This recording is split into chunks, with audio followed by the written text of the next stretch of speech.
Objetos de prata sofrem escurecimento devido à sua reação com o enxofre. Estes materiais recuperam seu brilho característico quando envoltos por papel alumínio e mergulhados em um recipiente contendo água quente e sal de cozinha.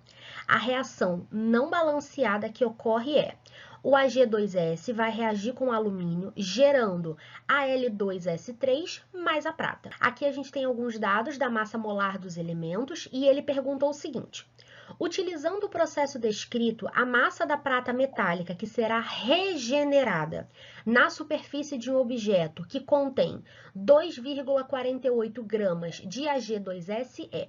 Então, vamos entender o que está acontecendo aqui nessa questão. Ele está reagindo o Ag2S com alumínio e esse Ag2S com alumínio está gerando para a gente um Al2S3 mais a prata metálica.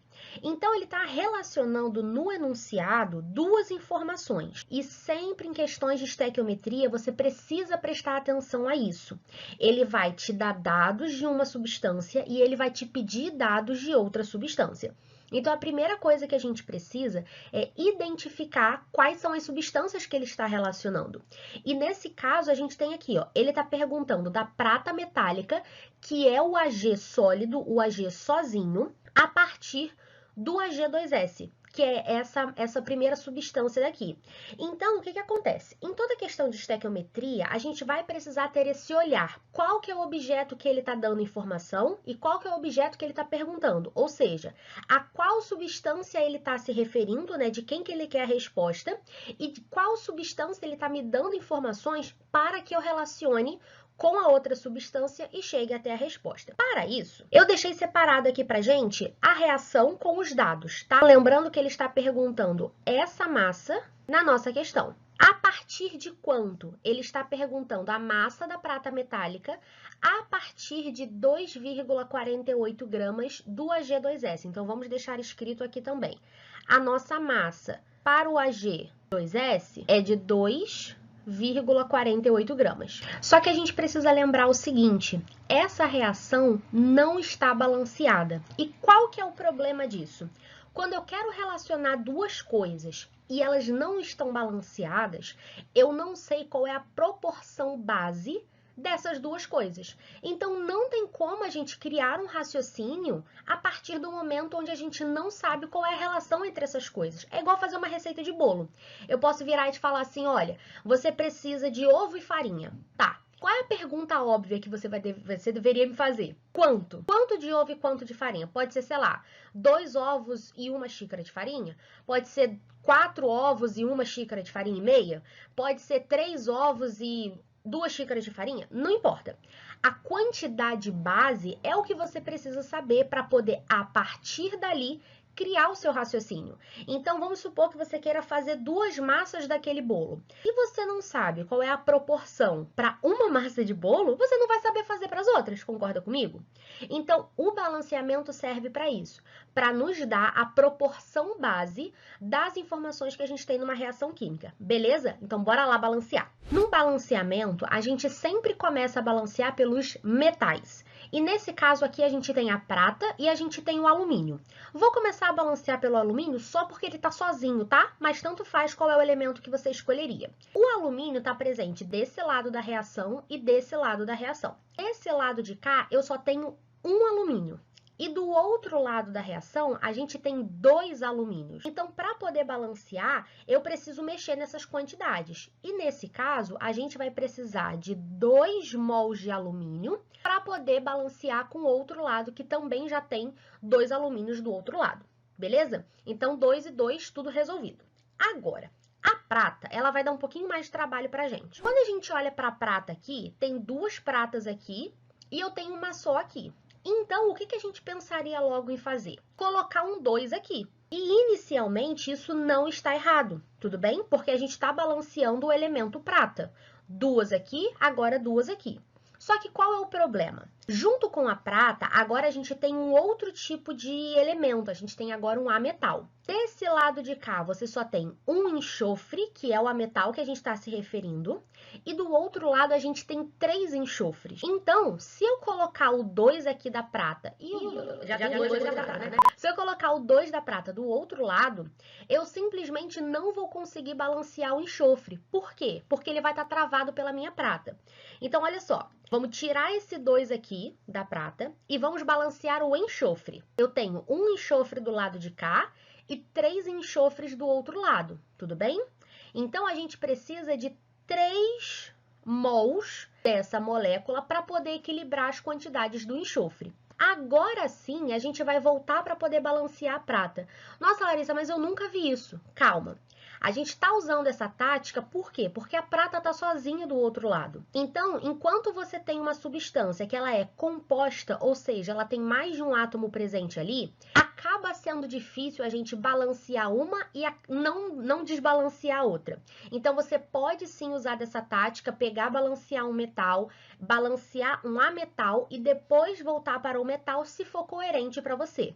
Tudo bem que essa não é a ordem, digamos assim, que a gente aprende, né? A gente aprende a balancear metal a metal, depois carbono, depois hidrogênio, depois oxigênio. Essa é a ordem comum, mas é uma ordem apenas para te direcionar, não é uma regra, tipo assim, uma regra universal, que você obrigatoriamente só tem que fazer daquele jeito para poder dar certo, tá?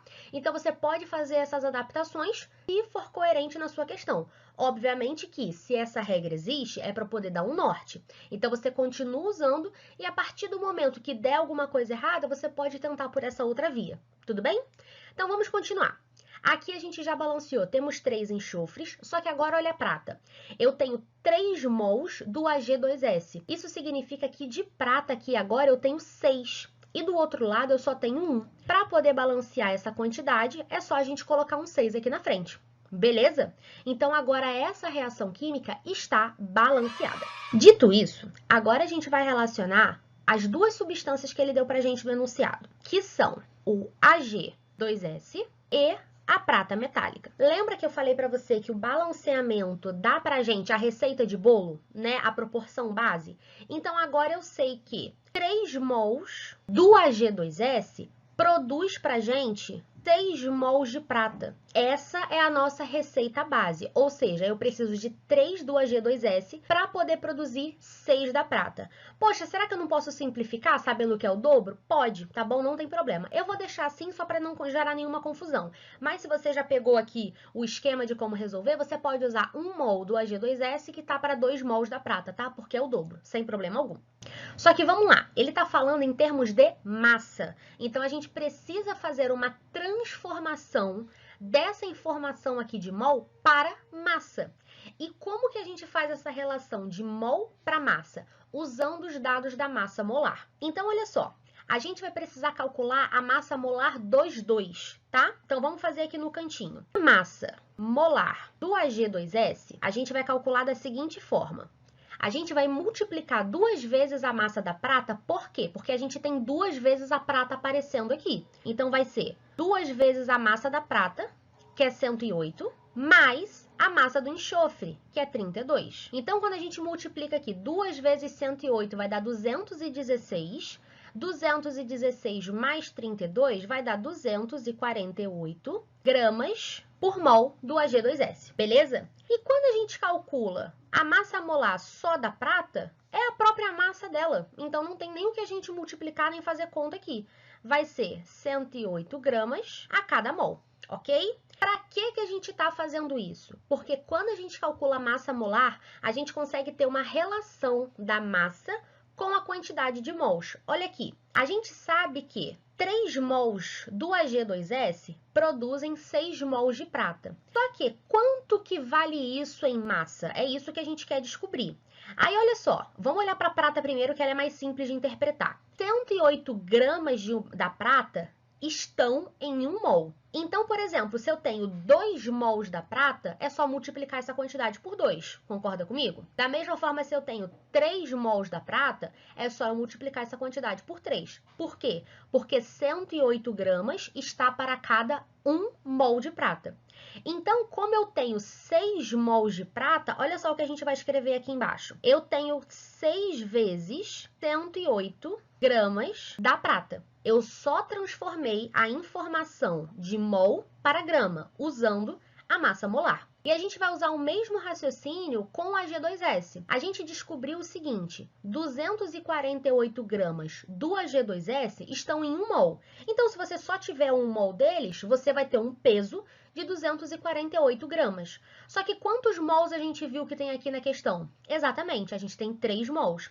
Então, se eu quero saber quanto isso pesa, eu sei que 248 está em 1 mol. Se eu tenho 3 mols, a gente vai multiplicar essa informação. Então, a gente vai ter 3 vezes 248 gramas. E a gente só transformou a informação de mol para massa, apenas isso. Agora, a gente vai calcular qual que é a quantidade, lembrando que ele me deu o seguinte: a partir de 2,48 gramas do AG2S, qual é a quantidade de prata que a gente vai regenerar? Então, aqui a gente tem 2,48 gramas do AG2S, vai regenerar para a gente uma massa X. E aqui, ó, a gente vai ter uma regra de 3 montada. Tranquilo? Para tudo aqui. Se você não entendeu alguma etapa até agora, já escreve aqui nos comentários que eu vou ter o maior prazer de te responder, tá bom? Porque a partir daqui a gente vai continuar o raciocínio matemático. Então, a gente agora vai multiplicar cruzada essas duas informações. Então, olha só como é que vai ficar.